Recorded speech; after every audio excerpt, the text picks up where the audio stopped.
આકાશવાણી ભુજ સમાચાર પરેશ મારું વાંચે છે। નમસ્કાર। વિકસિત ગુજરાતના સંકલ્પને સાકાર કરવાના હેતુથી વાઇબ્રન્ટ ગુજરાત રિજનલ કોન્ફરન્સમાં બીજા દિવસે એમએસએમઈ કોન્ક્લેવનું આયોજન કરવામાં આવ્યું હતું। નાના અને મધ્યમ ઉદ્યોગોને વૈશ્વિક પ્લેટફોર્મ પૂરું પાડવાના ઉદ્દેશ્ય સાથે યોજાયેલા આ કાર્યક્રમમાં સૌરાષ્ટ્ર અને કચ્છના ઔદ્યોગિક વિકાસ માટે રૂપિયા 381 કરોડથી વધુના એમઓયુ કરવામાં આવ્યા હતા, જેના થકી અંદાજે 995થી વધુ નવી રોજગારીની તકો ઊભી થશે। કેન્દ્રીય મંત્રી પિયુષ ગોયલે વિકસિત ભારત 2047 માટે વિકસિત ગુજરાતને અનિવાર્ય ગણાવ્યું હતું। તેમણે જણાવ્યું કે રાજ્ય સરકારે રૂપિયા 60 લાખ કરોડનું જે ઇન્ફ્રાસ્ટ્રક્ચર આયોજન કર્યું છે તેમાં એમએસએમઈ સેક્ટર સિંહ ફાળો આપશે। આ તકે કૃષિ મંત્રી જીતુભાઈ વાઘાણી અને અન્ય અગ્રણીઓ ઉપસ્થિત રહ્યા હતા। કોન્ક્લેવમાં વિવિધ સત્રો દ્વારા ટેકનોલોજી અને વૈશ્વિક જોડાણો પર ભાર મૂકવામાં આવ્યો હતો।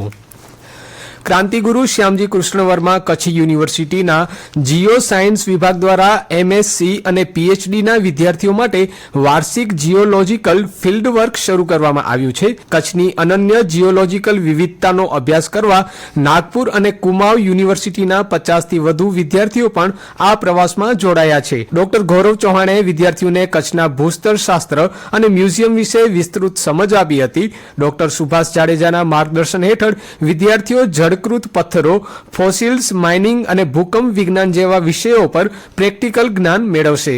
કુલપતિ ડોક્ટર મોહન પટેલે વિદ્યાર્થીઓને આ શૈક્ષણિક કાર્ય બદલ પ્રોત્સાહિત કર્યા હતા। આ ફિલ્ડવર્કથી વિદ્યાર્થીઓની પ્રેક્ટિકલ સ્કિલમાં વધારો થશે। ઉત્તરાયણ પર્વને ધ્યાને લઈ પીજીવીસીએલ ભુજ વર્તુળ કચેરી દ્વારા જનતાના હિતમાં સુરક્ષા માર્ગદર્શિકા જાહેર કરવામાં આવી છે। વીજ કંપનીએ અપીલ કરી છે કે પતંગ ઉડાવતી વખતે મેગ્નેટિક ટેપ, સિન્થેટિક દોરી કે ધાતુ મિશ્રિત માંજાનો ઉપયોગ ટાળવો, કારણ કે તેનાથી વીજ લાઇનમાં શોર્ટ સર્કિટ થવાની અને અકસ્માત સર્જાવાની પૂરી શક્યતા રહે છે।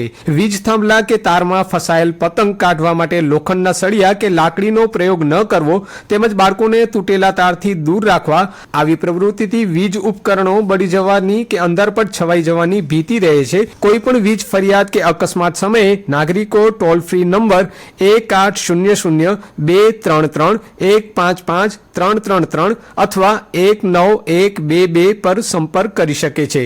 તંત્રએ સૌને સતર્કતા અને સલામતી સાથે તહેવાર ઉજવવા અનુરોધ કર્યો છે। રાપરના રવેચી મંદિર ખાતે જિલ્લા કક્ષાની પશુપાલન શિબિર સાથે પ્રદર્શની યોજાઈ હતી। નાયબ પશુપાલક નિયામક ડોક્ટર આર.ડી. પટેલના અધ્યક્ષસ્થાને યોજાયેલી શિબિરમાં રાપર, ભુજ, ભચાઉ, અંજાર અને મુન્દ્રા તાલુકાના 581 જેટલા પશુપાલકો હાજર રહ્યા હતા। નિષ્ણાતો દ્વારા પશુપાલકોને આધુનિક પશુપાલન પદ્ધતિઓ, રોગ નિવારણ, રસીકરણ, નફાકારક પશુપાલન, સેક્સ સોર્ટેડ સિમેન્ટ ડોઝ દ્વારા કૃત્રિમ બીજદાન, પ્રાકૃતિક ખેતી અને સહાયકારી યોજના વિશે માહિતી આપી હતી। પશ્ચિમ કચ્છ સુરક્ષા સેતુ સોસાયટી દ્વારા વિથોણ ખાતે મહિલાઓ અને છાત્રાઓ માટે સ્વરક્ષણ તાલીમ શિબિરનું આયોજન કરવામાં આવ્યું હતું। કડવા પાટીદાર સમાજવાડી ખાતે યોજાયેલા આ કાર્યક્રમમાં શાળા કોલેજની યુવતીઓએ જુડો, કરાટે, રાઇફલ શૂટિંગ અને આર્ચરી જેવી રમતોના કૌશલ્યો શીખ્યા હતા। આ તાલીમનો મુખ્ય ઉદ્દેશ્ય ગ્રામીણ વિસ્તારની મહિલાઓને આત્મરક્ષણ માટે સક્ષમ બનાવવાનો છે। પહાડી રાજ્યોમાં હિમવર્ષા અને ઉત્તર પૂર્વના બર્ફીલા પવનોના કારણે સમગ્ર કચ્છમાં કાતિલ ઠંડીનું મોજું ફરી વળ્યું છે।